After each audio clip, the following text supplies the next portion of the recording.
wealthy people hire the best lawyers. I spoke about that case where you came in. And the poor people, they have legitimate grievances, but they're asked to approach the High Court first. Don't come to the Supreme Court. Like, go to the lower courts. Whereas if you have more resources, they come. You mentioned it too in one of your answers. What is the solution to this? Well, you cannot ever prevent wealthy people from hiring good lawyers, right? That's a question of demand and supply and of resources. But to say that, wealthy people get a hearing first in the Supreme Court when poor people are asked to go first to the High Court or the District Court is wrong. Irrespective of who is applying, say for bail, the same principle applies. It also came up during the Arnab Goswami case that there are under trials who are languishing for almost a decade or more, but Arnab got a hearing. Arnab's case came in appeal to the Supreme Court. In appeal, yes. He didn't come to the Supreme Court as a matter of first recourse. He went to the High Court. He failed in the High Court and then came in appeal to the Supreme Court, which is a matter of right. So also Zubair, when he came to the Supreme Court. That's why I said A to Z. He came to the Supreme Court exercising his constitutional prerogative and the right which is available under Article 136 of the Constitution. But the answer to ensuring that poor people, less resource people, also have qualified legal services is to strengthen the legal aid movement. We have the National Legal Services Authority, which is doing commendable work. The senior most judge of the Supreme Court heads the National Legal Services Authority, NALSA. Likewise, we have in the states the state legal services authorities.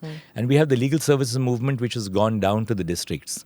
Now, the challenge before us is to ensure that legal aid ensures quality legal aid. And quality legal aid is really the key that even the most poor, particularly the under trials, who may not otherwise be aware of their rights, there are no takers for them, their families have sometimes distanced from them, they are entitled to the best quality of legal services. Can there be, like, say, in the American system that, all cases don't necessarily need to come to the Supreme Court, that, certain cases you deal with at the lower courts and they're done with, like, say, divorce cases or whatever. You're done with the lower courts and that's where it ends. Is that a solution? That could be a solution, but that's not the model our Constitution followed. Our Constitution created, and with a great sense of vision in when the Constitution was being drafted, an open access to justice model. So we have Article 136 of the Constitution, in terms of which an order which has been passed by any court or tribunal in the country can be the subject matter of a special leave petition. Now, if you restrict access to justice, that creates its own problems. Because then what would happen is, especially, the deflection from justice occurs the most in the case of those who don't afford good legal services. And if we were to follow that model, say, which has been followed in many of the Western countries, that would really, in that sense, detract from the cause of justice to the... It's double-edged, right? Like, you want instant, or you want justice, but you don't want pendency. So, in both ways, I feel argument is strong. I want to emphasize that, the Supreme Court is not a court for the resourced. It's not a court for the rich. It's a court which deals with the problems of the poor. It ought not to be, or is not? Is not. You feel is that? Not. It isn't.